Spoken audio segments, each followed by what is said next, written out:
राजधानी digital recording studio Belwatia.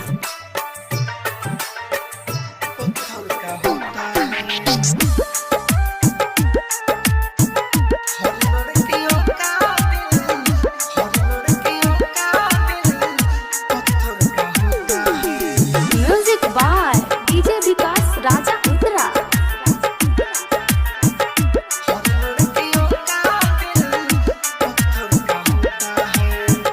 हर लड़कियों का दिल पत्थर का होता है।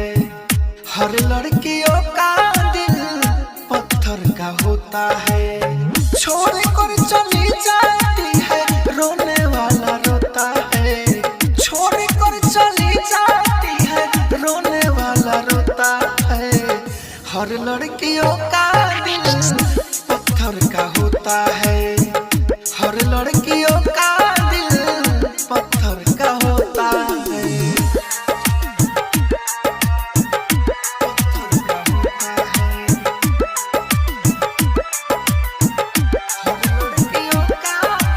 Music by DJ Vikas Raja Uttara.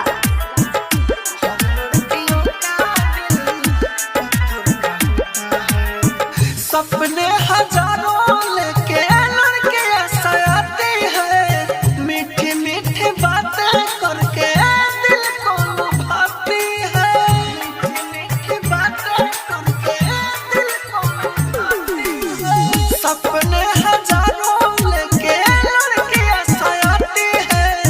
मीठी मीठी बातें करके दिल को लुभाती है। करती है लाखों वादों सब तोड़ जाती है।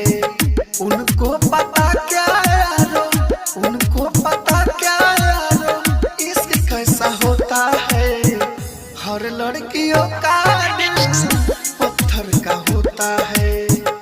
हर लड़कियों का दिल पत्थर का होता है।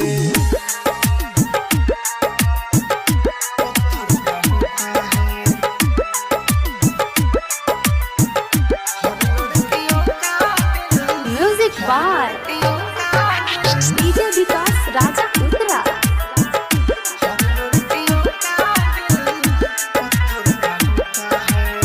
राहुल राजधानी का इतना है कहना। लड़कियों से दूर यारो अक्सर ही रहना।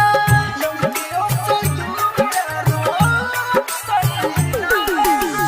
राहुल राजधानी का इतना है कहना।